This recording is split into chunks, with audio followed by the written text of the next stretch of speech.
क्षण में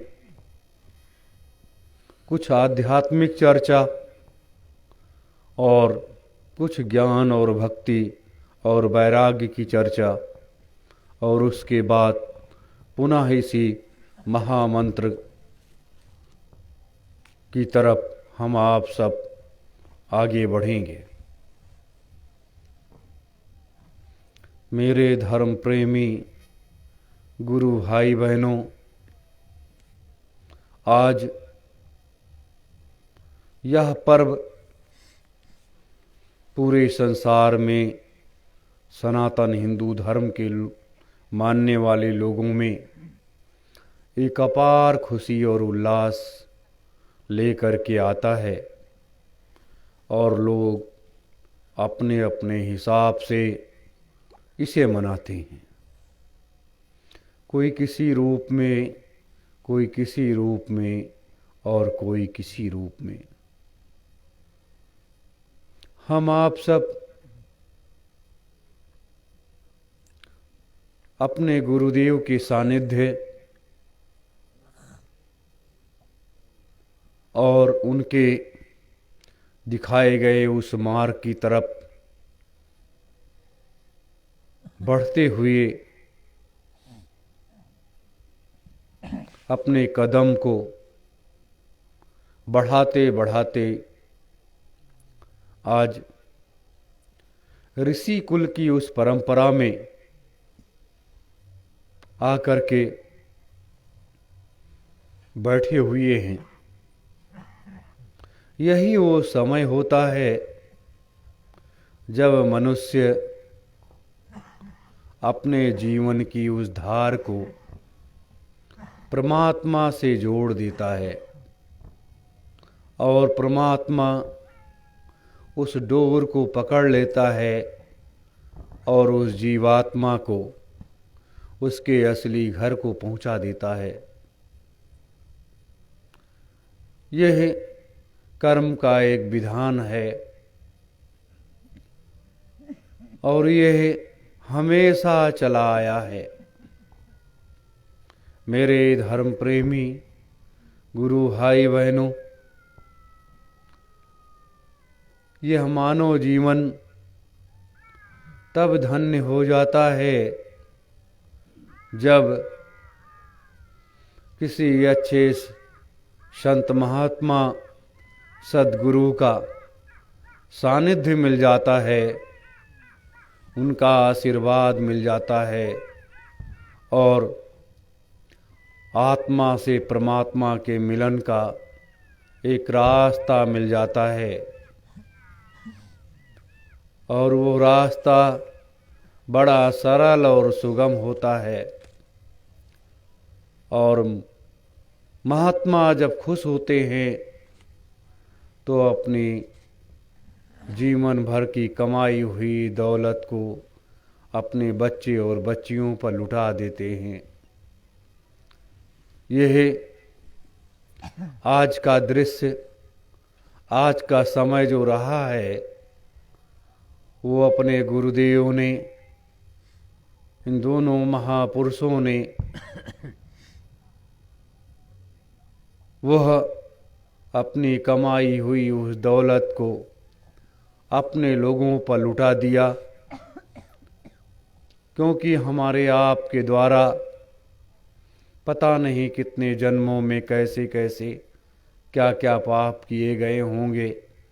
वो पाप कर्म का सारा कर्जा उन्होंने काट दिया या अपने ऊपर ले लिया।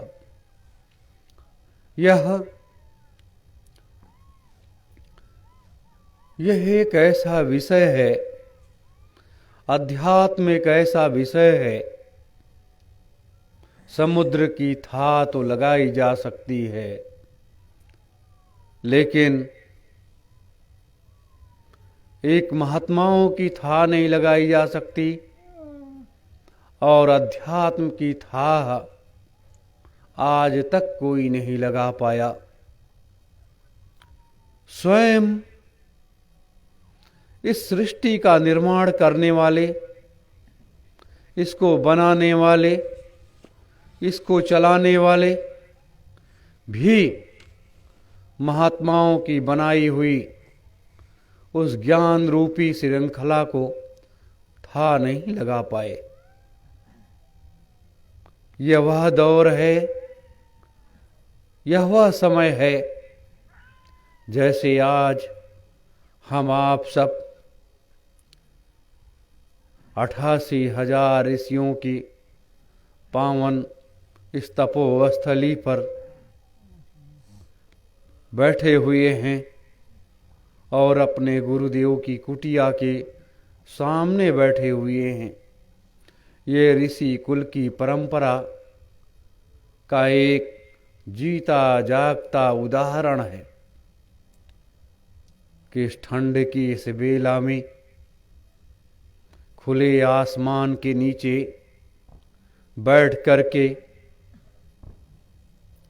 आत्मा और परमात्मा के भेद को जानने की एक जिज्ञासा और सतयुग के आगमन की व्यवस्था की एक जिज्ञासा लिए हम आप सब बैठे हुए हैं।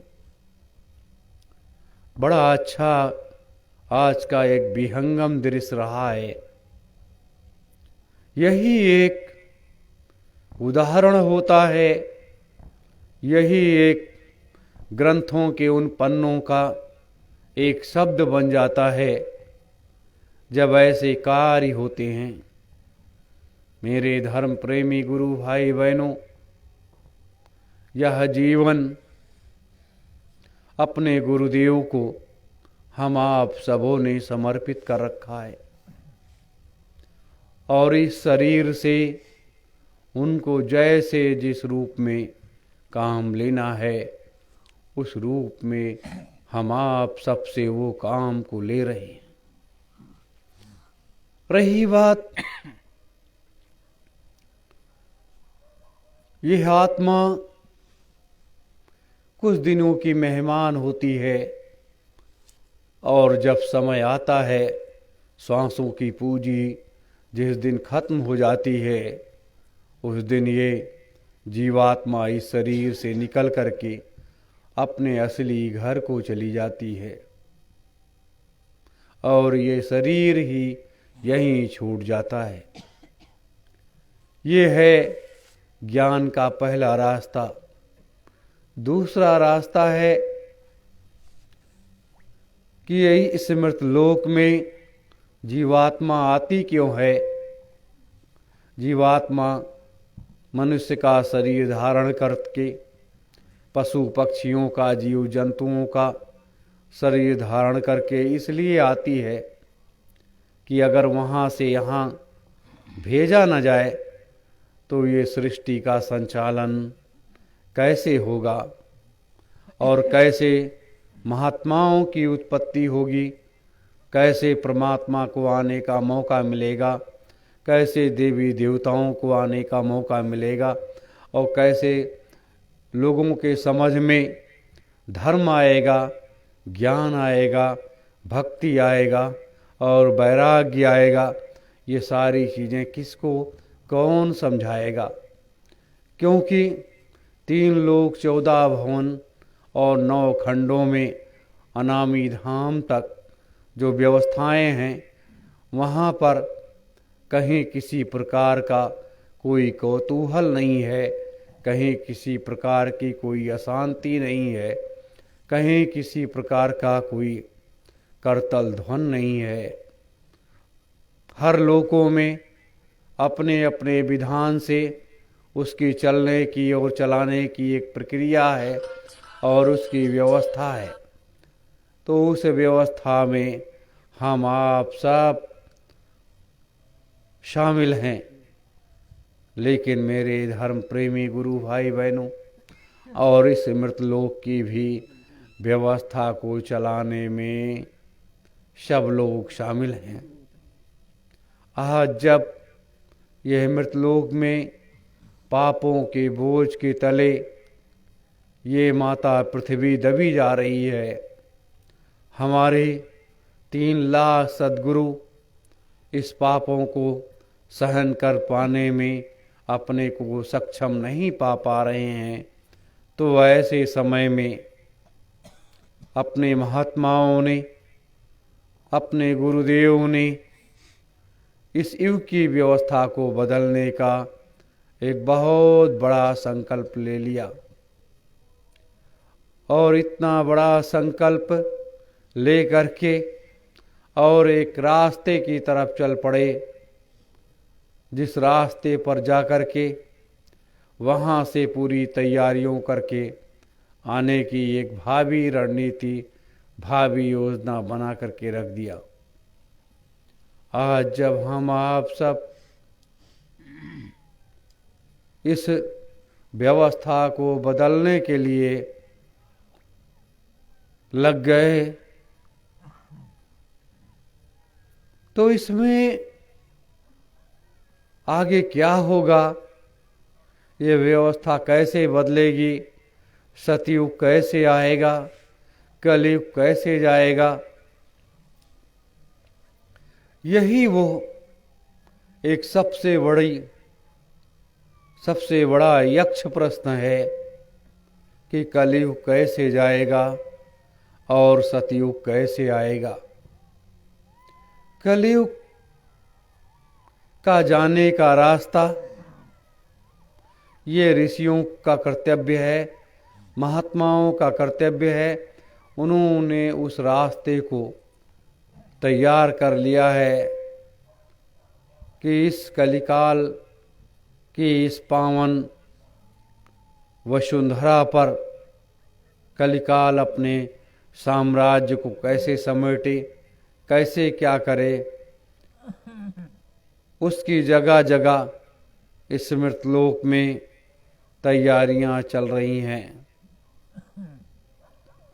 मेरे धर्म प्रेमी गुरु भाई बहनों, 1,03,00,000 महात्मा भारतवर्ष में मौजूद हैं, लेकिन 1,03,00,000 महात्मा मिलकर के भारतवर्ष की डूबती हुई नाव बचा पाने में सक्षम नहीं है।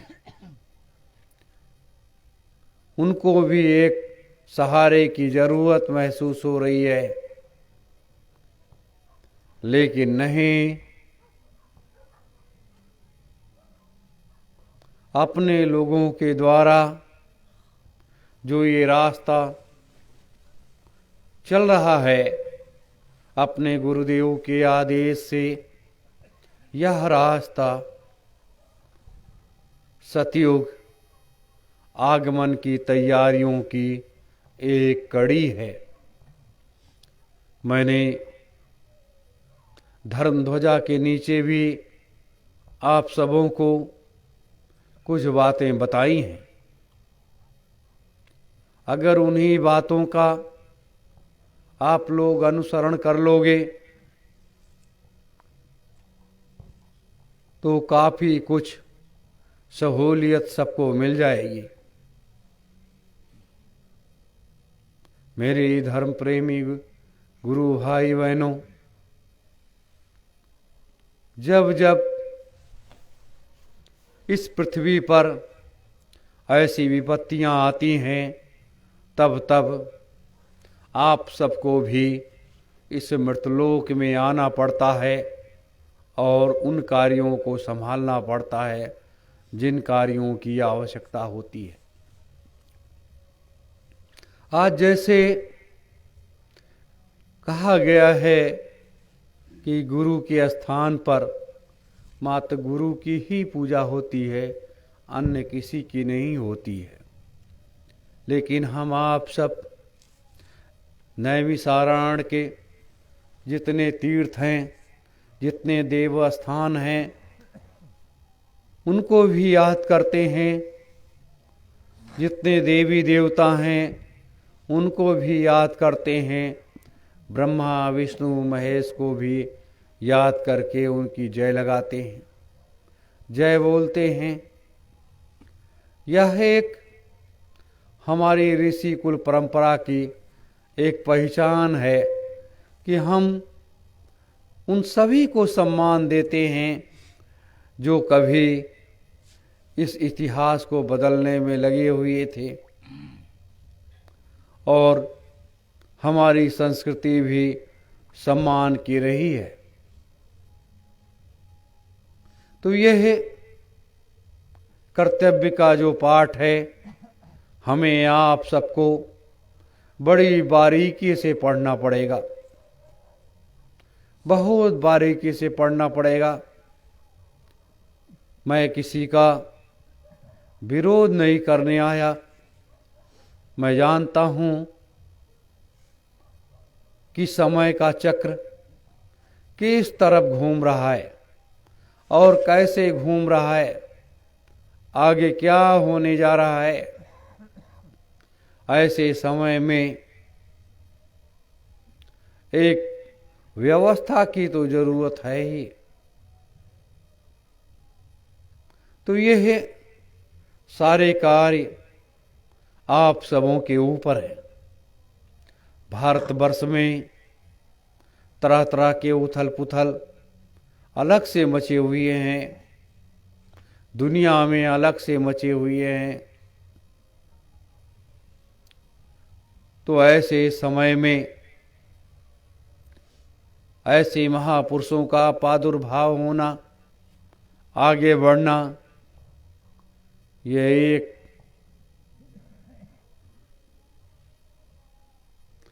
नए इतिहास बनाने की तरफ आगे बढ़ रहा है। मेरे धर्म प्रेमी गुरु भाई बहनों, यह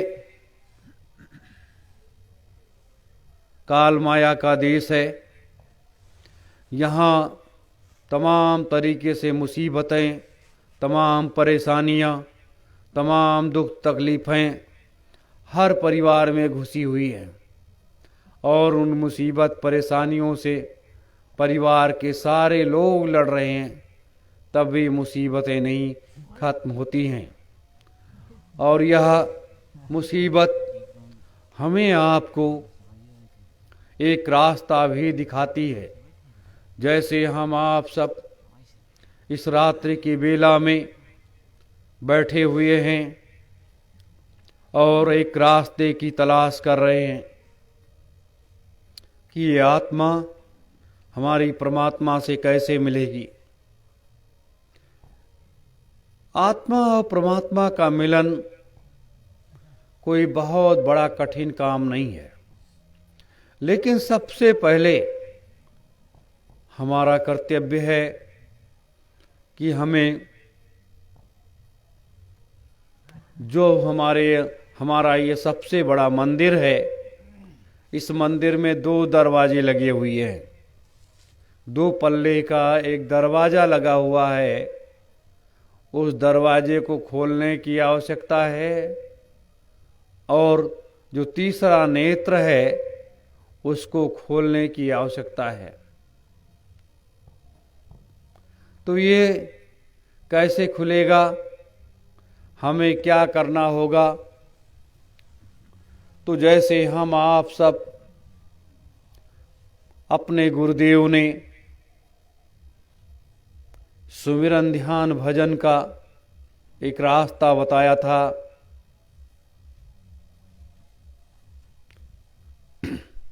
तो वो रास्ते पर कितने लोग चले हैं, कितने लोग नहीं चले हैं, ये तो कुछ नहीं कहा जा सकता। लेकिन उन्होंने जो नामदान दिया, हमें आपको सबको जो रास्ता दिखाया, वो एक अमोलक वस्तु थी। उसकी कीमत और पहचान लोग नहीं कर पाए और इधर उधर होने लगा। तो ऐसे समय में सुमिरन, ध्यान और भजन, ये 3 चीजें ऐसी हैं कि अगर 10 मिनट का समय दोगे तो 30 मिनट आपको लगेगा। और जब 30 मिनट का प्रयोग आप करने लगोगे तो आपको नींद आने लगेगी, आपको आलस्य आने लगेगा, आपका शरीर जो है वो थकान महसूस करने लगेगा और आप लेट जाओगे। तो ऐसे समय में फिर आप क्या करोगे?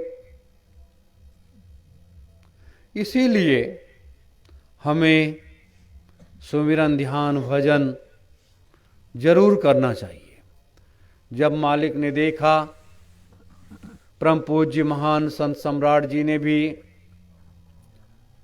ज्यादा नहीं, लगभग 250 लोगों को एक समय सरसा आश्रम पर लोगों को नामदान दिया था, तो उन्होंने वो नाम रूपी दान दिया जिसको लोग पा करके धन्य तो हो गए, लेकिन सब लोग उनके बताए रास्ते पर चल नहीं पाए और अपने कदम को पीछे खींच लिया। तो ऐसे समय में हमारा आपका कर्तव्य ये बनता है कि जब हम इसे नहीं कर पाए तो अपने गुरुदेव ने एक रास्ता निकाला। वह रास्ता क्या है?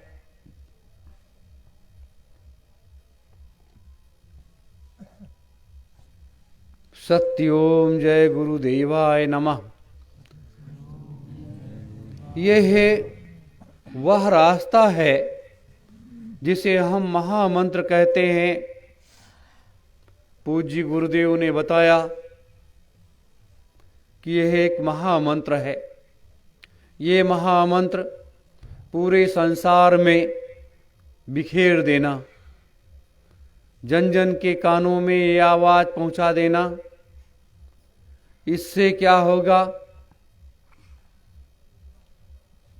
कि व्यक्ति की आत्मा जागृत हो जाएगी और जो उसकी सोचने की क्षमता केंद्रित हो गई है वो आगे बढ़ जाएगा और वह एक अच्छे मार्ग की तरफ बढ़ जाएगा। तो यह इस संसार के प्रत्येक मनुष्यों के लिए, पशु पक्षियों के लिए, जीव जंतुओं के लिए जिनके कानों में ये शब्द पड़ गया या पड़ जाए, वह व्यक्ति धन्य हो जाएगा। हमें इसकी कीमत इसलिए ज़्यादा महसूस नहीं होती है कि हमने इस पर प्रैक्टिकल करने का प्रयास नहीं किया है। अगर प्रैक्टिकल करने का प्रयास किया होता तो ये व्यवस्था लोगों को समझ में आती। बहुत से लोग ये सोचते हैं कि मैंने तो फला से नामदान लिया, मैंने तो फला से नामदान लिया।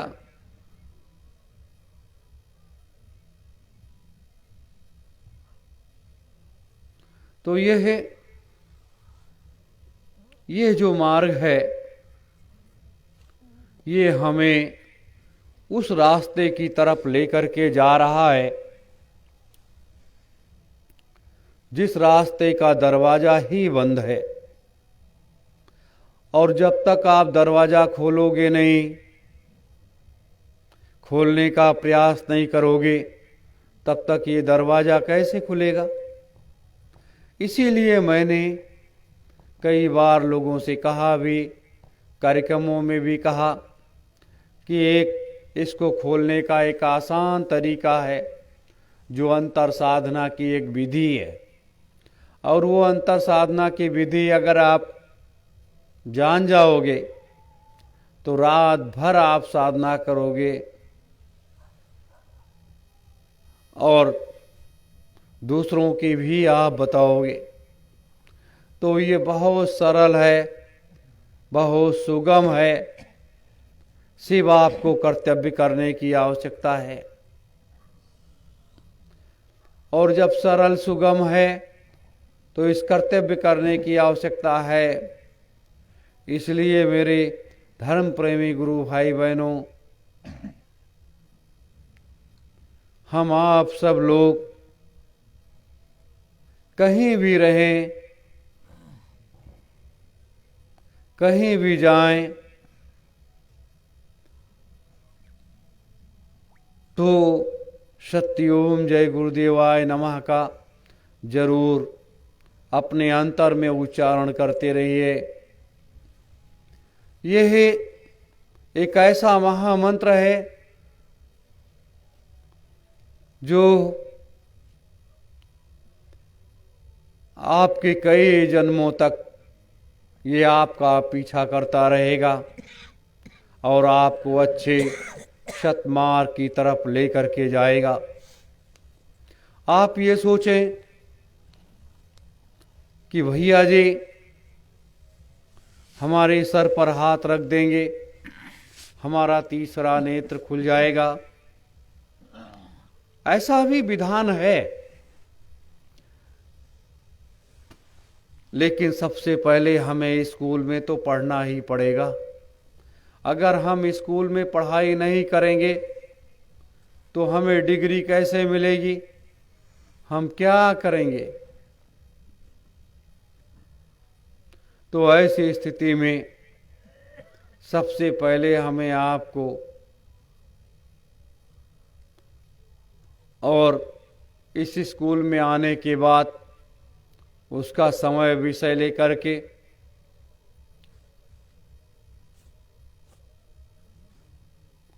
के उसमें आपको अपने को भी जागृत करना पड़ेगा। और थोड़ा सा सहारा मैं दे दूंगा, उससे आप इस पार से उस पार चले जाओगे। लेकिन ये कर्म तो करना ही। और सबसे बड़ी साधना का एक सरल उपाय जब अपने गुरुदेव ने बता ही दिया कि सतयुग तीर्थ की इस धरा पर, सतयुग तीर्थ की इस धरा पर जो व्यक्ति एक दिन की सेवा कर लेता है, वो ये समझ लो कि एक वर्ष की साधना उसने कर लिया।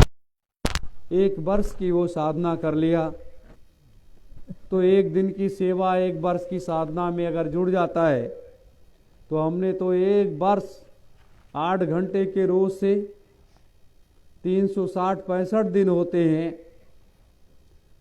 तो कितने घंटे हो गए साधना के।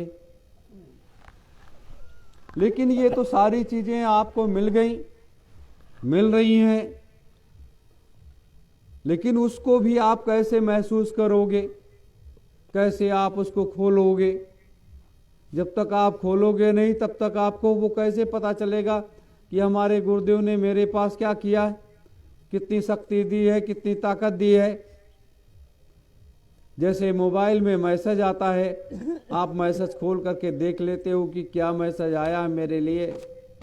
उसी तरीके से हमारे गुरुदेव ने हमारे पास शक्ति कितनी ट्रांसफ़र की है, वो मेरे पास क्या आया है, क्या खोलने का विधान आपके पास है। हमें उस खोलने के विधान की भी आवश्यकता है और उस विधान के माध्यम से वह सब कुछ खुलता चला जाएगा।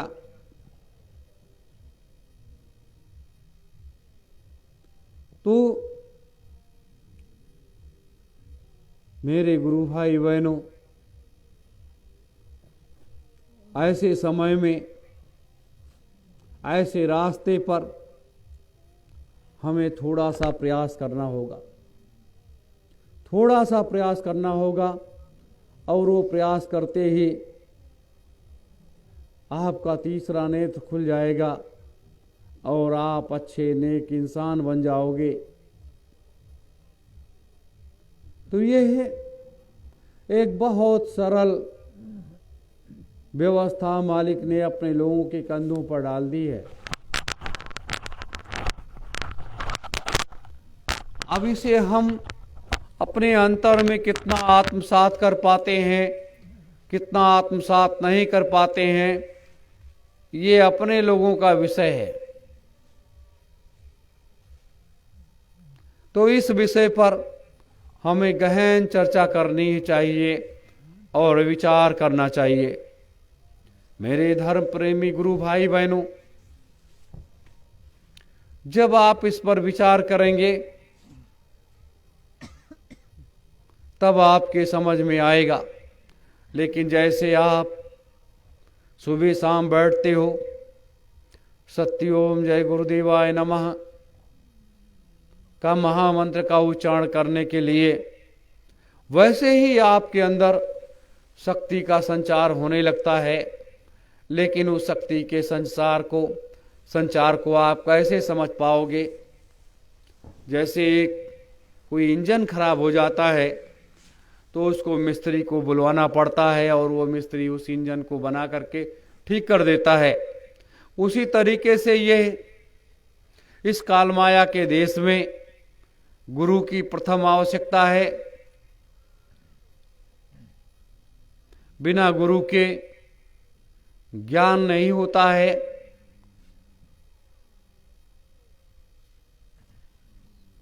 तो यह हम कब करें, कैसे करें, क्या करें?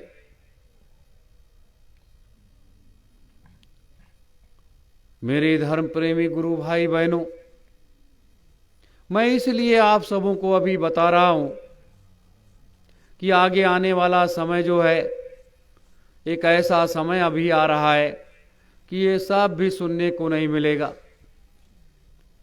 इतनी सबकी व्यस्तता हो जाएगी युग परिवर्तन की उस बेला में कि जब वो लोग आएंगे, काम भी करेंगे और भजन भी करेंगे। तो ऐसी जीवात्माएं आने की तैयारियां कर रही हैं आपके पास में। उनका संभाल करना, उनका रख रखाव करना, उनकी व्यवस्था देना, ये आप सबका कर्तव्य है। मेरे धर्म प्रेमी गुरु भाई बहनों, यह समय काल का है और इस काल के देश में हम आप रह भी रहे हैं। तो वो भी हमसे अपने कर्म कर्जे का हिसाब मांग रहा है। भले आज से ये चैप्टर बंद कर दिया गया,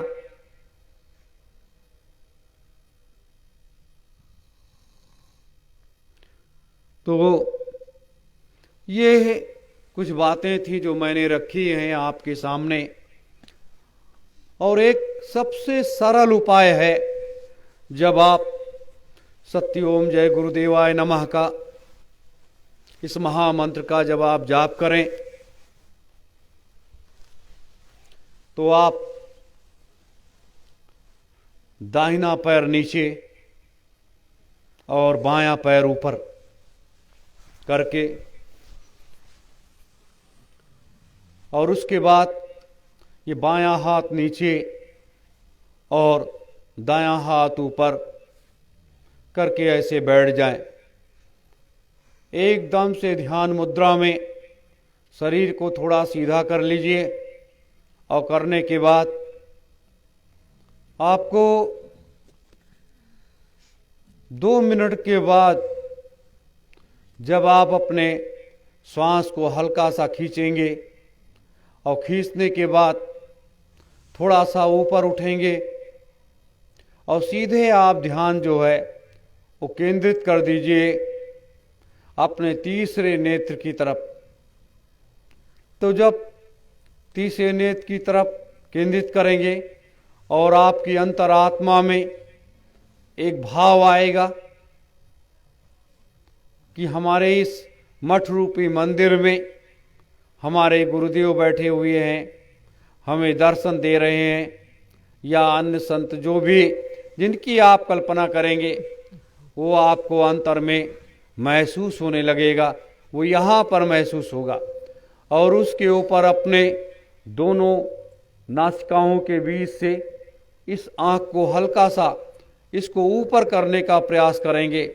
और जैसे इसको ऊपर करने का प्रयास करेंगे, बीचों बीच आप ध्यान केंद्रित करेंगे और मंत्रों का उच्चारण जारी रहेगा।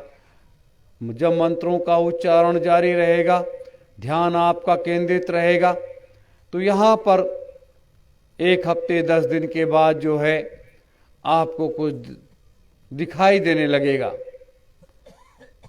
एक बैल लाइट आएगी जाएगी, लाइट आएगी जाएगी, और उसके बाद यहाँ पर एक कंपन होने लगेगा कोई चीज़ हिल रहा है, ये भी धीरे धीरे बंद होगा।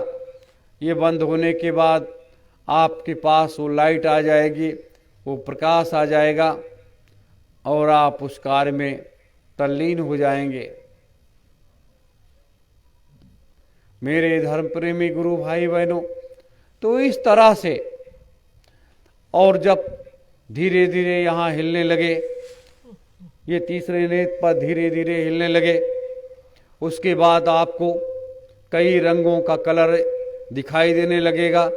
ये भी जब धीरे धीरे एक साइड हो जाएगा, उसके बाद जो है ये लगेगा एक अजीब सा प्रकाश इसमें फैला हुआ है, क्योंकि आप ऊपर खिंचाव करते रहेंगे और सीधे अपने बीचों बीच मस्तिष्क की तरफ अपने ध्यान को केंद्रित रखेंगे। तो इस तरह से जब करने लगेंगे 1 हफ्ते 10 दिन में, आपको यह चीज होने लगेगी आपके अंतर में, और जब आपके अंतर में होने लगेगी तो उसी समय क्या होता है, हमें घर परिवार की याद आने लगती है। और जब घर परिवार की हमारी याद आने लगती है तो हम लोग क्या करते हैं कि फिर इस पूजा पद्धति को बंद करने का प्रयास करते हैं। इस पूजा पद्धति को बंद करने का प्रयास करते हैं क्योंकि घर की याद, घर की व्यवस्था, घर की जिम्मेदारियां इतनी हमें सताने लगती हैं कि हम आप परेशान हो जाते हैं। अगर इससे थोड़ा सा मन हटा करके अपने घर गृहस्थी का सारा कार्य करिए, लेकिन मन को थोड़ा सा हटाइए। और मन को हटाने का मतलब क्या है कि आप अपने ध्यान को हमेशा कि मुझे सुबह 1 घंटे का समय देना है, मुझे 1 घंटे का शाम का समय देना है, बस इतना ही। और होते होते एक दिन आपका जो है ये तीसरा नेत्र जब खुल जाएगा, और खुल जाने के बाद तो आप ब्रह्मांड रूपी सारे चीज़ों में आप दर्शन करने लगोगे। तो ये कर्म कर्जा है, हम आप जो साथ चल रहे हैं, सारी व्यवस्था कर रहे हैं मेरे धर्म प्रेमी गुरु भाई बहनों। इसीलिए मानव जीवन जो है सबसे सरल व्यवस्था में इसे लेकर के आया गया है। अपने मालिक ने ये सबसे सरल उपाय बताया है। अब इसे भी हम लोग ना कर पाए तो ये हमारी मूर्खता है। अब ये है, अगर आपकी संभाल, आप ये सोचो कि हमारी संभाल करने वाला कोई नहीं है, ऐसी बात नहीं है। जिस महापुरुष के कार्य को आप कर रहे हो वो प्रथम स्तर पर आपका संभाल करने वाला है। दूसरे स्तर पर हम लोग हैं आपका संभाल करने के लिए कि समय जो है ये हम आप जानते हैं, सब लोग जानते हैं कि ऐसे समय में जब किसी प्रकार की कोई विपत्ति, कोई मुसीबत जब आने लगती है तो लोग विचलित होने लगते हैं। लेकिन जैसे जैसे आप साधना की तरफ बढ़ोगे, आपका ये तीसरा नेत्र, सबसे पहले ये जो मंदिर है, इस मंदिर में 2 दरवाजे लगे हुए हैं, और ये 2 दरवाजे इतना मजबूत स्तर से बंद होते हैं कि जल्दी ये खुलते नहीं हैं। लेकिन नहीं, हमें इसे भी खोलना है। सबसे पहले ये दरवाज़ा आपका खुलेगा, और ये खुलने के बाद फिर आप ऊपर आपका तीसरा नेत्र खुल जाएगा। लेकिन तीसरा नेत्र खुल जाने के बाद आप अपने कार्यों में तल्लीन रहिएगा, क्योंकि उन शक्तियों का दुरुपयोग मत करिएगा। अगर आप दुरुपयोग करोगे तो 6 महीने वो शक्ति आपके पास रहेगी, उसके बाद वो शक्ति आपसे दूर चली जाएगी। ये भी एक विधान है मेरे धर्म प्रेमी गुरु भाई बहनों। तो इस तरह से हमें आपको और कार्यों में थोड़ी सहायता मिली। अब बात आती है युग परिवर्तन, सतयुग स्थापना, महायज्ञ के धर्मध्वजा के नीचे अगर हम एक हफ्ते बैठ जाएं, सुबह और शाम 1 घंटा सुबह 1 घंटा शाम को सच्चे मन से वहाँ इस कार्य को करना शुरू कर दें तो और सरल हो जाएगा। क्योंकि वहाँ बैठने के बाद आपका ध्यान धीरे धीरे करके तेजी के साथ आपका ध्यान केंद्रित हो जाएगा और आपको कार्य करने में आसानी हो जाएगी। तो इस तरह से हमें आपको अपने कार्यों को करना है, पूरा करना है। मेरे धर्म प्रेमी गुरु भाई बहनों, जब हम आप सब अपने गुरु के कार्य के लिए लगे ही हैं तो आगे कौन सी परेशानी। लेकिन आगे नहीं, आगे तमाम बड़ी बड़ी परेशानियां मुंह बाए खड़ी हैं। हमें आप सबको इसका भी मुकाबला करना है, उससे भी निजात पानी है। तो मेरे धर्म प्रेमी गुरु भाई बहनों, ये मैं थोड़ा संक्षेप में इसलिए बताया, और सुबह अगर आप लोगों को थोड़ा समय रहेगा तो धर्म ध्वजा के नीचे बैठ कर के और थोड़ा सा विस्तार से इस पर चर्चा हो जाएगी। और यह मैं आपको वचन देता हूं कि अगर आपने थोड़ा सा सहयोग किया, यानी कभी भी ऐसे शिविर अगर लगने लगे कि हफ्ते भर के लिए 10 दिन के लिए, तो उसमें अगर आप भाग ले लोगे तो समय पर जब वो साधना शिविर का एक दौर होगा तो उसमें बड़े आसानी के साथ आपके तीसरा नेत्र खुल जाएगा। मैं भी चाहता हूं कि 100-200 लोग ऐसे तैयार हो जाएं जिनके माध्यम से बड़ा काम लिया जाए, लेकिन ये समय को अभी मंजूर नहीं है, काल शक्ति को मंजूर नहीं है। तो ऐसे समय में हमें आपको इस जागृत अवस्था में बैठना पड़ेगा। और ये श्वासों की पूंजी जो भी सबको मिली है, इसे भी बड़ा संभाल करके रखना है कि जिस दिन सांसों की पूंजी हमारी आपकी खत्म हो गई, उस दिन यमराज के दूत 1 सेकंड भी देर नहीं करेंगे और वो लेकर के चले जाएंगे। लेकिन ऐसा नहीं है। अब आप सब एक ऐसी शक्ति के साथ जुड़ गए हो, ऐसे सच्चे सद्गुरु के साथ जुड़ गए हो जिन्हें हम निरंजन भगवान कहते हैं। तो ये परम पूज्य सतपुरुष जी और परम पूज्य निरंजन भगवान जी, ये दोनों महाशक्तियाँ, दोनों देव शक्तियों के रूप में हैं। तो ऐसे समय में हमें उनसे अपार सहायता मिलेगी। तो श्वासों की पूंजी भी आपकी बढ़ जाएगी, श्वासों की पूंजी भी आपकी बढ़ जाएगी। तो इस श्वासों की पूंजी बढ़ाने का एक रास्ता है।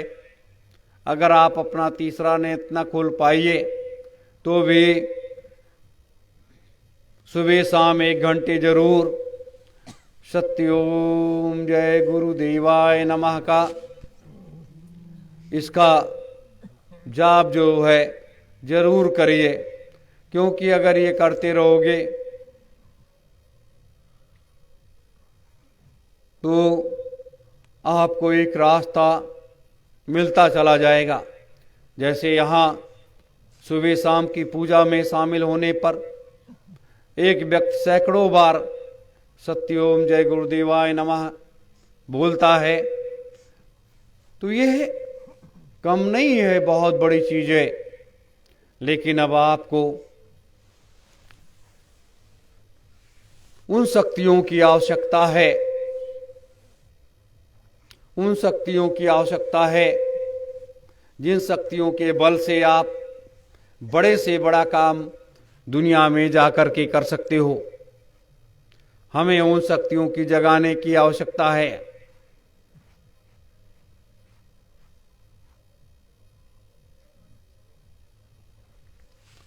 मेरे धर्म प्रेमी गुरु भाई बहनों, अब थोड़ा सा हम लोग इस रास्ते पर भी चलेंगे कि अभी इसी रात्रि में एक 10 मिनट के लिए आदि गंगा माता गोमती के श्री चरणों में जाएंगे, उनसे कुछ प्रार्थना करेंगे, कुछ आराधना करेंगे, कुछ विनती करेंगे। ये इसलिए कि वो जगत जननी माँ है और माँ अपने पुत्रों के लिए कुछ ना कुछ उनके पास होता है और वो बड़ी खुशी खुशी दे देती हैं। तो वहाँ जाने के बाद ये हमारे ऋषि कुल की परंपरा थी, जब यहाँ हमारे ऋषिगण रात्रि में 12 बजे तक साधना करने के बाद जब वो विश्राम की तरफ बढ़ते थे तो भले वो माँ अपने से 3 किलोमीटर दूर थी, लेकिन तब भी ऋषिगण जाते थे और वहाँ पर उस माँ के अनुनय विनय करने के बाद फिर अपने दूसरे कार्य की तरफ बढ़ते थे। मेरे धर्म प्रेमी गुरु भाई बहनों, तो आज ये ऋषि कुल की जो परंपरा है उसको भी हमें आपको निर्वाहन करना है। और यह इसलिए आवश्यक है कि पूरा संसार एक दिन बहुत जल्द इस धर्म ध्वजा के नीचे मत्था टेकने के लिए वह जरूर आएगा। और आपकी बढ़ती हुई तैयारियां, युग परिवर्तन, सतयुग स्थापना, महायज्ञ के यज्ञ कुंडों को देखने की लालसा पूरे संसार को खींच करके ले आएगी। तो ये सब ऐसा करके बहुत सी ऐसी चीजें हैं जो एक रास्ता आपको मिलने जा रहा है और उस रास्ते को हमें चुनना होगा। आज जो रास्ता चुनना था वो रास्ता चुन लिया गया। तो यह जब जब ऐसी व्यवस्था हुई है तब तब ऐसे रास्ते चुनने पड़े हैं, चाहे त्रेता में हो, चाहे द्वापर में हो, चाहे कलयुग में हो। और आज इस दीपावली के इस पर्व पर, दीपमाला ज्योति के इस पर्व पर आप सब क्या सनातन धर्म के सभी लोगों ने बड़ी हंसी खुशी से इसे मनाया है और आगे का रास्ता तय किया है। आज हमें सबसे बड़ी खुशी जब हुई जब हम आप सब उस धर्म ध्वजा के नीचे बैठ करके अपने उस कार्यों का, उन संस्कार रूपी विधानों का पूरा कर रहे थे। तो सिद्धाश्रम में बैठे हुए सभी संत महात्माओं, ऋषि मुनियों की निगाहें अपने गुरुदेव की भी सीधे यहाँ पर लगी हुई थी और वो हमारी आपकी एक एक गतिविधियों को बड़ी दूरदर्शिता के साथ हजारों संत महात्मा उसे देख रहे थे कि हमारे बच्चे बच्चियां धर्म ध्वजा के नीचे बैठ करके क्या कर रहे हैं। यह एक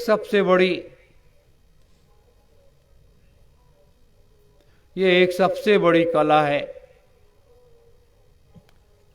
जिसको आज तक लोग नहीं समझ पाए।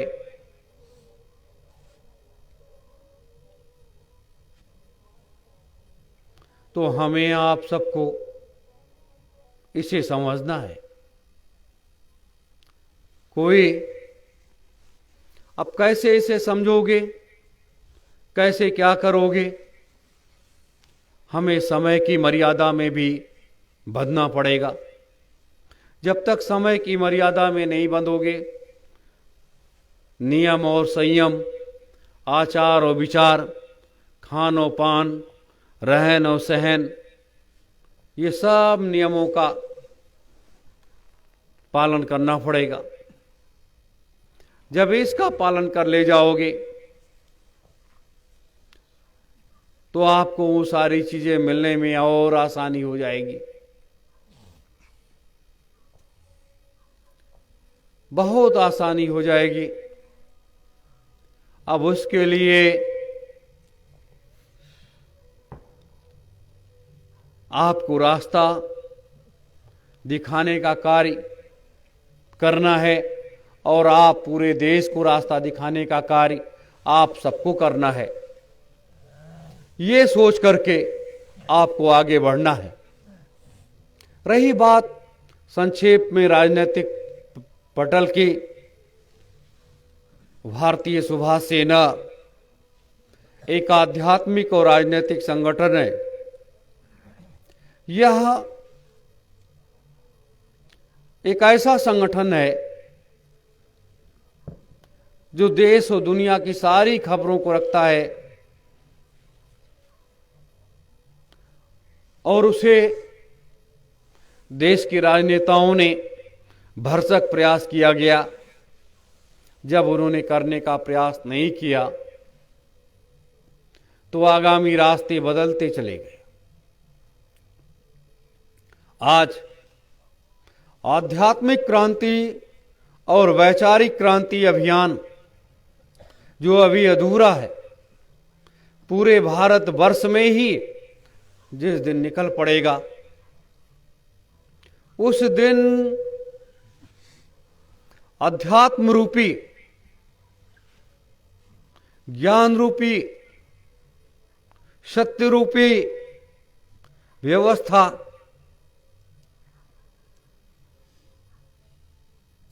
तो ये सारे रास्ते हमारे आपके सबके लिए मालिक ने खोल दिया है। अब हम कितना दौड़ लगा पाएंगे, कितना क्या कर पाएंगे, ये अपने ऊपर निर्भर करता है। लेकिन आप सब 21 अगस्त से जब से यहाँ सेवा कर रहे हो या जितने लोग सेवा किए नहीं आए, अब उनको जरूरत है अपना तीसरा नेत्र खोलने की, और वो आपका खुल गया, आपका काम हो गया, क्योंकि आपके पास पूंजी पर्याप्त इकट्ठा हो गई। किसी ने 1 हफ्ते की सेवा की, किसी ने 10 दिन की सेवा की, किसी ने 5 दिन की सेवा की, किसी ने 2 दिन, किसी दिन 1 दिन। तो आपके पास तो पूंजी पर्याप्त इकट्ठा हो गई।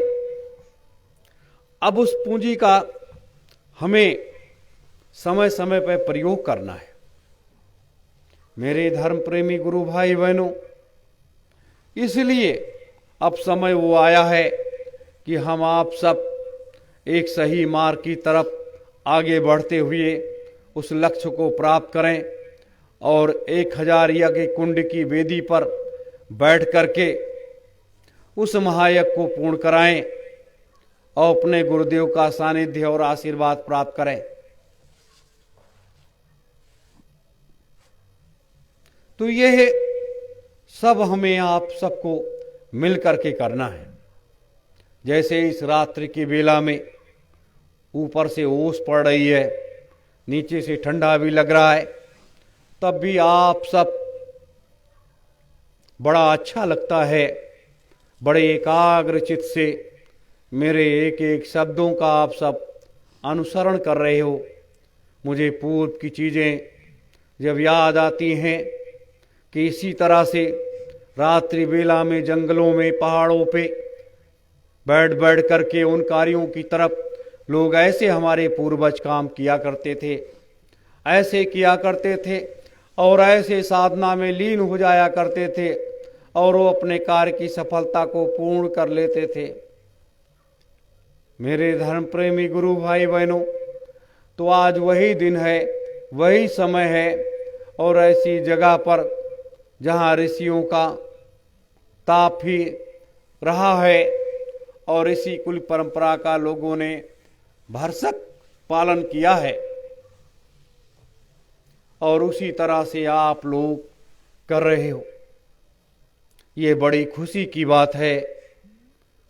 आज अब आप लोग घर जाओगे, कल जाओगे, परसों जाओगे, जब भी जाओगे, लोग पूछेंगे आपसे क्या मिला, आप क्या बताओगे? क्योंकि आपको जो चीज मिली है वो दिखाई तो नहीं दे रही है। आपको कोई हाथी घोड़ा नहीं मिला, गाड़ी मोटर नहीं मिला, कोई धन दौलत नहीं मिला,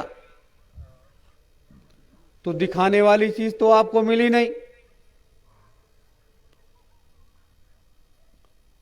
आपको सिर्फ जो चीज मिली वो आपके अंतर में है, वो आपके पास में है, वो आपके पास में है। आप लोगों से कहोगे कि मेरा तो जितना भी कर्म कर्जा था मेरा तो कट गया, मेरे गुरुदेव ने काट दिया, मेरे संत सम्राट जी ने काट दिया। तो इस तरह से लोग आपसे कई प्रश्न करेंगे और आपके कई तरीके से जवाब होंगे। लेकिन आज जो दौलत आपको मिल गई वो किसी को नहीं मिली, किसी को नहीं मिली। कैसे नहीं मिली? लोगों ने आज दीपावली के इस पर्व पर कोई जुआ खेल रहा होगा, कोई कुछ कर रहा होगा, कोई कुछ कर रहा होगा। तो इस तरह से ये प्रक्रिया चल पड़ती है। लेकिन हम आप सब सतयुग लाने की तैयारी की, उस रास्ते को, उस प्लेटफॉर्म को बना रहे हैं सतयुग लाने के लिए। तो ऐसे समय में हम आप सब, अब ये कुछ बातें थी मैंने इस समय आपके बीच में रखी हैं और कल सुबह जो है, अगर आप लोग थोड़ा समय देंगे तो धर्म ध्वजा पर बैठ करके 1 घंटे का इस महामंत्र का उच्चारण होगा और वहां पर भी 2 शब्द, जैसे मैं दीपमाला जलने के बाद, आप लोगों को पूजा होने के बाद आप लोगों को कुछ बताया है। अब वो कितना आपको याद है नहीं याद है ये तो मैं नहीं कह सकता, लेकिन हमें आपको ये सारी चीजें लेकर के चलनी है। देखिए, सबको त्याग करना पड़ा, राम को भी करना पड़ा, कृष्ण को भी करना पड़ा, बुद्ध को भी करना पड़ा, कबीर साहब को करना पड़ा, पलटू साहब को करना पड़ा, नानक साहब को भी करना पड़ा। यह जितने भी संत महात्मा हुए, जितने भी ऋषि मुनि हुए, सबको करना पड़ा। विश्वामित्र जी ब्रह्म ऋषि बनने के लिए इतने छटपटा उठे और वहां देवताओं की मंत्रणा में उनसे कहा गया कि अगर वशिष्ठ जी महाराज अगर आपको ब्रह्म ऋषि की उपाधि दे दें तो आपको मान्यता ब्रह्म ऋषि की मिल जाएगी। उन्होंने कहा बस। तो वशिष्ठ जी के पास विश्वामित्र जी गए, ब्रह्म ऋषि बनने के लिए उन्होंने प्रार्थना किया, अनुनय विनय किया, लेकिन वशिष्ठ जी महाराज ने मना कर दिया कि नहीं, मैं यह आशीर्वाद आपको नहीं दे सकता हूं। उन्होंने कहा क्यों? कहा नहीं, वैसे क्योंकि आप उसके ब्रह्म ऋषि बनने के पात्र नहीं हो। फिर जाकर के ये साधना करने लगे और उनके कई पुत्रों का क्या मतलब कि उनके गुरुकुल में पढ़ने वाले छात्रों को उनके 100 पुत्रों की हत्या कर दिया।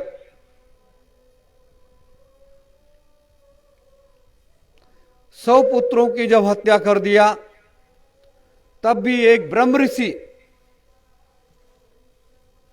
जो महात्मा होते हैं वो बड़े दयालु होते हैं, बड़े कृपालु होते हैं। उन्होंने एक भी लफ्ज विश्वामित्र जी महाराज को कुछ नहीं कहा,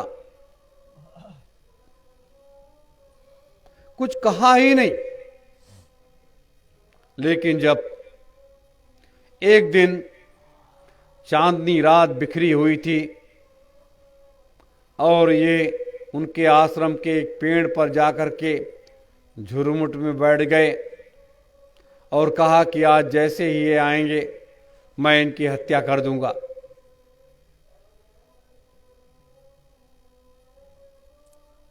तो अब आगे क्या होता? एक दिन विश्वामित्र जी जाकर के उस पेड़ के झुरमुट में बैठ गए और कहा जैसे ही निकलेंगे जैसे इनकी हत्या मैं कर दूंगा। उनकी धर्म पत्नी वशिष्ठ जी महाराज की निकलती हैं और बड़े विनम्र भाव से कहती हैं कि महाराज आज तो ऐसी चांदनी बिखरी हुई है, कितना अच्छा लगता है देखने में, बड़ी अनुभूति होती है। आज जैसा चंद्रमा तो कभी बिखरा ही नहीं।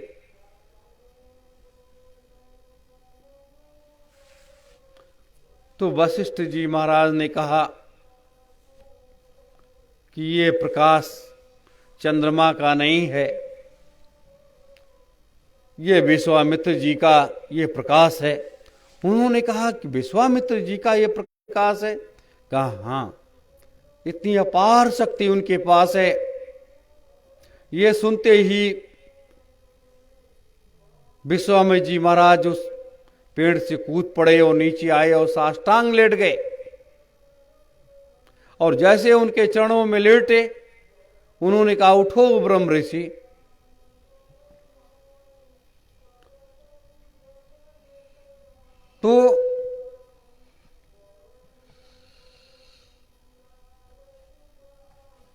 तो ऐसे इस तरह से कितना त्याग करने के बाद ये सारी चीजें मिलती हैं।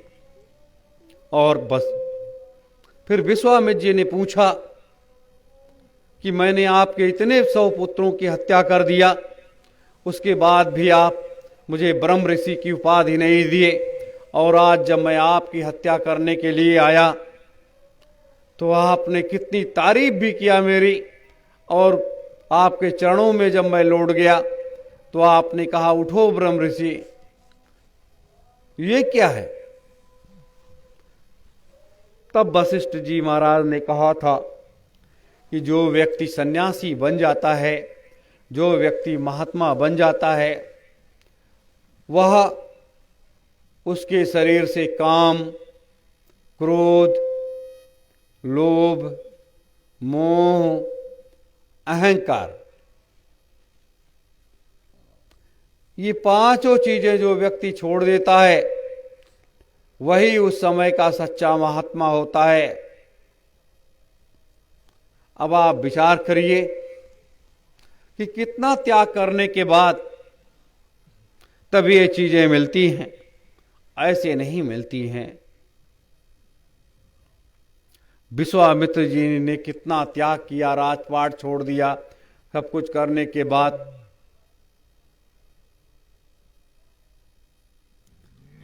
तो आज उसी तरह से हम आप सब जो इस रात्रि की बेला में, इस ठंडक में ऊपर से पड़ते हुए ओस के बीच में बैठे हैं, कुछ प्राप्त करने के लिए आप सब बैठे हैं कि मुझे कुछ मिल जाएगा। हाँ, आपको आज बहुत कुछ मिला है और बहुत कुछ मिल जाएगा। सिर्फ आपको जरूरत है उसको संभाल करने की और उसकी देख रेख करने की, अपने पास रखने की जरूरत है। वो कैसे रखोगे, क्या करोगे, उसका विधान मैं सुबह आपको बता दूंगा। तो ऐसे समय में हम आप सब एक उस रास्ते की तरफ आगे बढ़ रहे हैं। अब थोड़ा सा इस महामंत्र का उच्चारण कर लें और शेष ये तो आध्यात्मिक परिचर्चा है। मैं आपको उस गहराइयों में नहीं लेकर के जाना चाहता हूं जहां से वैराग्य उत्पन्न होता है, क्योंकि अगर आप वैरागी बन गए तो आप घर परिवार छोड़ दोगे, आप आश्रम के ही होकर के रह जाओगे। परिवार के लोग कहेंगे कि अच्छा गए थे लोग सतयुग लाने के कार्य के लिए और वहां तो बैरागी बन गए। तो महात्मा बनाने की मशीन तो है वो, अपने जैसा हजारों लाखों तैयार कर सकते हैं, लेकिन हम आप नहीं। तो हमें आपको बैरागी नहीं बनना है, हमें आपको महात्मा नहीं बनना है, हमें आपको अपने गुरुदेव का सच्चा वफादार बच्चा बनना है। ये मान करके चलिए, जैसे वशिष्ठ जी महाराज ने विश्वामित्र को इतना समय लगा दिया ब्रह्म ऋषि कहने में, उसी तरह से 60 वर्ष का कार्यकाल उधर व्यतीत किया स्वामी जी महाराज ने और 8 वर्षों का लगभग इधर व्यतीत हो गया। लगभग 68 वर्षों का समय ऐसे बीता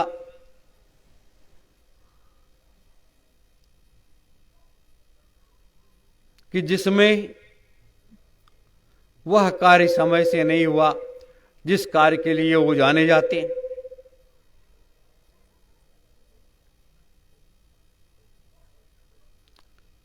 तो इस पर भी हमें आपको गौर करना चाहिए और कभी भी सन्यासी साधु महात्मा बनने का प्रयास मत करिएगा। यह एक ऐसा रास्ता है, इसमें बड़े त्याग की जरूरत होती है। काम, क्रोध, लोभ, मोह, अहंकार, ये पांचों चीजें जो व्यक्ति जीत लेता है वही सच्चा समय का सद्गुरु होता है, वही सच्चा महात्मा होता है। जिस व्यक्ति के अंदर ये पांचों व्यसन मौजूद हैं वो कभी महात्मा नहीं बन सकता, वो कभी ऋषि नहीं बन सकता, वो कभी मुनि नहीं बन सकता। अगर उसके अंदर ये 5 चीजें मौजूद हैं तो ऐसे समय में आज के वर्तमान वायु रूप में बहुत कुछ देखने को मिल रहा है, बहुत कुछ लोग ऐसा कर रहे हैं।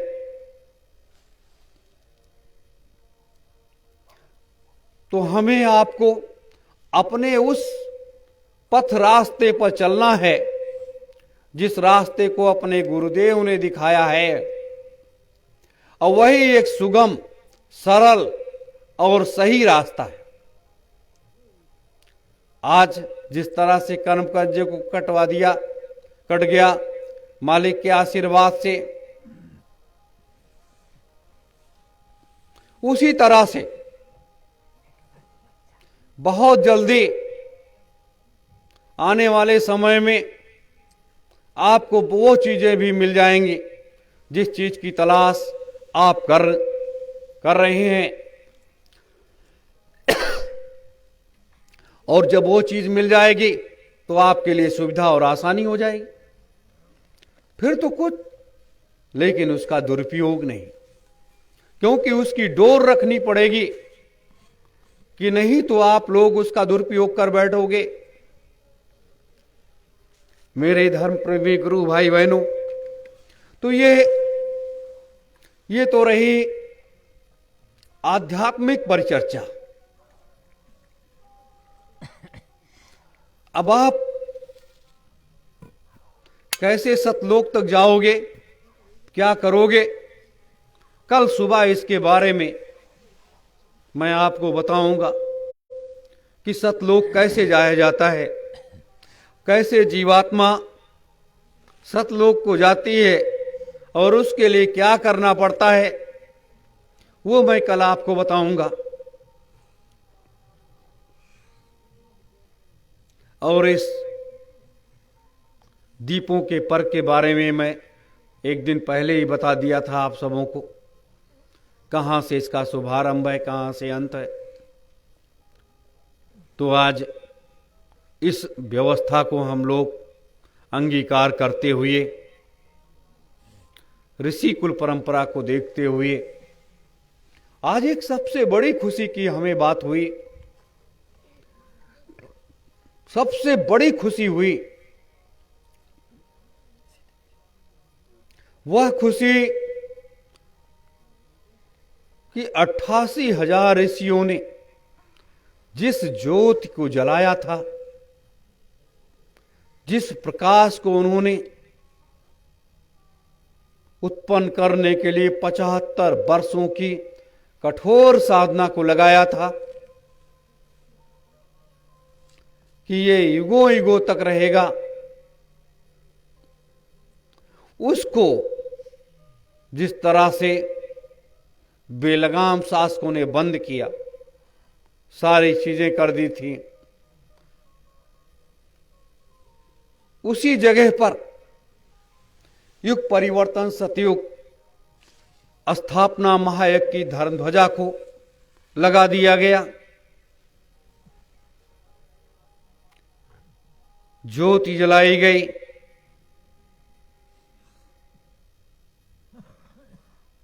लेकिन आज उसी जगह पर दीपोत्सव की उस ज्योति में नीलिमा का अजीब सा प्रकाश था। वह प्रकाश हमें एक रास्ता दिखा रहा था, और वैसी व्यवस्था उस जगह पर पुनः हो जाएगी कि लोग आएंगे, उस अखंड धर्म ध्वजा के नीचे बैठेंगे, उनको अपार शक्तियां प्राप्त होंगी और वो बड़े से बड़ा कार्य कर ले जाएंगे।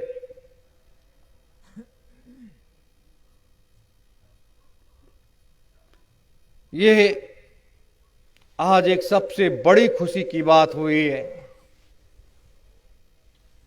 अपनी दीदी माँ ने जो ज्योति वहां पर जलाई, पूजा पाठ किया, यही सब एक अलौकिक विधान होते हैं जो बुझी हुई चीज को जगा देते हैं और उसको प्रकाशमय कर देते हैं। और आप सबके सामने वह प्रकाशमय हो गया और आप सबों ने इस महामंत्र से उसे अभिभूत कर दिया, उस अखंड ज्योति को प्रभावित कर दिया, प्रकाशित कर दिया। यही कहते हैं जिन जीवात्माओं को जरूरत होती है वही जीवात्माएं आ पाती हैं, सब नहीं आ पाती हैं। मेरे धर्म प्रेमी गुरु भाई बहनों, इस रात्रि के इस बेला में समय का सदुपयोग हमें आपको करना है। आज जब ये चारों तरफ पूरे संसार में हाहाकार मचा हुआ है,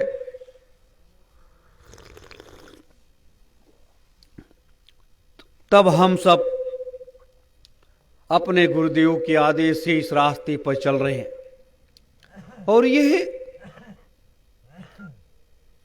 कौन क्या है, कौन क्या नहीं है, ये हमेशा इन पर कभी मत पड़ो। आप सब शक्तिवान हो, आप सब धर्मवान हो, आप सब मर्मज्ञ हो, आप सब ज्ञानी हो, आप सबके अंदर में वो सारी शक्तियां भरी हुई हैं। सिर्फ उसको खोलने की जरूरत है, सिर्फ खोलने की जरूरत है। मैंने कई बार कहा है कि जो पुरुष के पास साधना की विधि होती है या विधान होता है, अगर पुरुष वर्ग वो 8 घंटे साधना करता है, 8 घंटे वो साधना करेगा, तब उसके पास कोई शक्ति का आगमन होगा। लेकिन वही जब देवियां, हमारी बच्चियां जब वो साधना करती हैं, तो वो 2 घंटे में उस शक्ति को प्राप्त कर लेती हैं जिस शक्ति की वो आराधना करती हैं। क्यों? क्योंकि उनके पास वो पावर है कि हमारे देवियों के वक्ष स्थल से जो ये मंदिर है, इसमें 2 दरवाजे हैं, 2 पल्ले का दरवाजा लगा हुआ है और दोनों दरवाजों की कुंडी मां के स्तन से जुड़ा होता है। और जब हमारी देवियां, हमारी बच्चियां साधना में बैठती हैं, तो साधना में बैठने के बाद वो डोर धीरे धीरे खुलने लगती है। और अगर वो 2 घंटे मात्र बैठ जाएं, तो 2 घंटे में उनका तीसरा नेत्र खुल जाएगा। यह है साधना का विधान। लेकिन जब भी इस विधान को अभी मैं और इसलिए नहीं बता रहा हूं कि जब आप इस विधान को जान जाओगे तो आप उसका दुरुपयोग करने लगोगे। हम जानते हैं किस समय उसका प्रयोग करना चाहिए और किस समय लोगों को उसको ज्ञान के रूप में, दान के रूप में देना चाहिए। आप सबके अंदर एक जिज्ञासा है, एक भाव है कि भैया जी हमें जल्दी से जल्दी हमारा तीसरा नेत्र खोल दें, हमें दर्शन करा दें, हमें ये सारी चीजें दिखाई सुनाई देने लगे, हमारे पास तमाम आध्यात्मिक शक्ति पावर हो जाए जिससे हम कहीं जाएं, कुछ भी करें। हाँ, ये सत्य है कि ऐसा होना चाहिए, लेकिन उसके लिए भी आपको भी थोड़ा कर्म करना पड़ेगा। और वो कर्म जब आप करोगे तब आपको वो रास्ता मिल जाएगा। मेरे धर्म प्रेमी गुरु भाई बहनों, अब थोड़ा सा समय हम आप सब उस महामंत्र की तरफ बढ़ेंगे जिसकी प्रतीक्षा काफी समय से हो रही है।